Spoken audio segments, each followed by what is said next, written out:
সেটা না হতে পারে। এবং এই গল্পে এই ওয়ার্ডগুলি মা মেয়েকে খানকি ডাকছে, এটা মানে বারবার আসছে। আমি জানি না এই গল্পটা আমাদের সাহিত্য বা ইংলিশের ক্লাস নাইনের বইয়ে থাকা কতটা প্রয়োজন। আপনারা এই যে ভাইয়া বলছিল যে আমাদের ইসলামিক আমরা আন্দোলন করেছি ইসলামের জন্য, এবং উনি বলছিল যাতে ইসলামিক ভ্যালুজ রাখে, আমাদের সংস্কৃতি যাতে ইসলাম এর যে মূল্যবোধটা সেটা আসে। আমাদের নবী করিম সাল্লাল্লাহু আলাইহি ওয়াসাল্লাম কি এই ধরনের ওয়ার্ড ব্যবহার করা কোনো গল্প বা এই শিক্ষার মধ্যে দিয়েছিল? কোরআনে কি এই ধরনের ওয়ার্ড আছে? তাহলে আমাদের এই ওয়ার্ডের এই গল্পের, এবং আমি লেখক যিনি লিখেছে গল্পটা তার ব্যাপারে খুঁজলাম, সে হচ্ছে একজন নারীবাদী। তো যার কারণে আরেক জায়গায় মা তার মেয়েকে বলছে এই একই গল্পে যে এই ওষুধটা এভাবে বানাতে হবে যেখানে তোমার বাচ্চা সৃষ্টি হওয়ার আগে বাচ্চাকে তোমরা ফেলে দিতে পারো।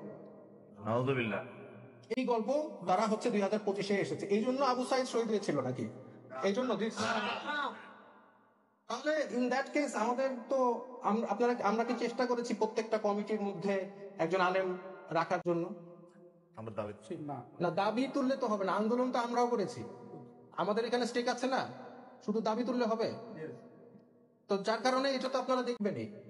এবং এখনো এটা যেহেতু বই পাবলিশ হয়নি, এখনো পরিবর্তন করার সময় আছে।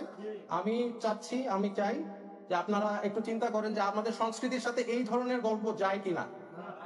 আমি এগুলো একটা টিচার ক্লাসের মধ্যে বাচ্চারা তো কম বয়সী বাচ্চারা জিজ্ঞেস করবে যে স্যার এই যে স্লাট কথাটার মানে কি, খান কি মানে কি, তারপরে টিচার স্টুডেন্ট ডিসকাশন করবে এটা কি দরকার, নেসেসারি?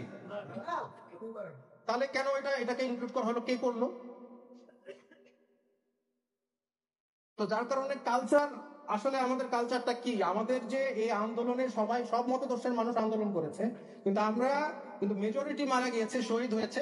কেউ ভালহালায় যাওয়ার জন্য এই আন্দোলনে অংশগ্রহণ করে না, শহীদ হওয়ার জন্য আসছে।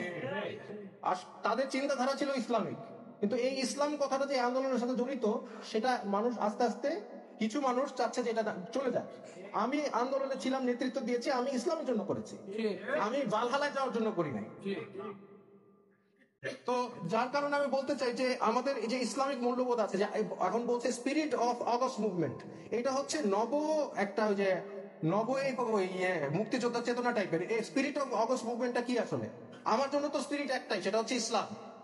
এবং আমার ইসলাম, আমি মনে করি আমার যতটুকু জ্ঞান আছে, ক্ষুদ্র জ্ঞান, এই ধরনের জিনিস একটা টিচার একটা স্টুডেন্টের সাথে ডিসকাশন বা করতে পারে না। এবার প্রশ্নের মধ্যে দিয়েছে যে ওই মেয়ে যদি ছেলে হতো তাহলে কি তার সাথে তার মা কিভাবে ভিন্নভাবে আচরণ করতো, এই হচ্ছে শিক্ষা।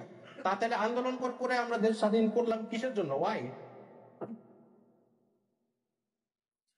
তো এই সংস্কৃতি আসলে কি আমরা চেয়েছি?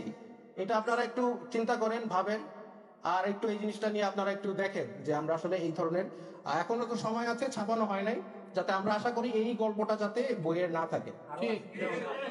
আরো আছে কিনা জানতে, এটাও তো আর একটা ভালো পয়েন্ট আপনারা বলেছেন, আরো আছে কিনা। এখন এই সরকারের ভিতরে তো ট্রান্সপারেন্সি নাই, তারা আমাদেরকে আগে দেখাবে না তারা কি কি গল্পগুলো দিয়েছে, জনগণের সাথে ক্লিয়ার হবে না, সংবিধান কি পরিবর্তন করছে সেটা ক্লিয়ার হবে না, পাঠ্য বই ক্লিয়ার হবে না, তারা তো সব গোপনে করছে। কেন গোপনীয়তা? কেন এটা লিক করেছে? কেন লিক করা লাগবে? আমাদের তো জানার কথাই ছিল আপনারা কি কাজ করছে। তো এইটাই বলে আমার বক্তব্য শেষ করেছি। আমি যখন এটা জানতে পারি, আমি আসলে মানসিক ভাবে একটু আহত হই যে এটার জন্য কি আমি জেল খেটেছি, মার খেয়েছি, নির্যাতন হয়েছি এই জন্য। তো যাই হোক, আমি এই বলে আমার বক্তব্য শেষ করছি। আসসালামু আলাইকুম।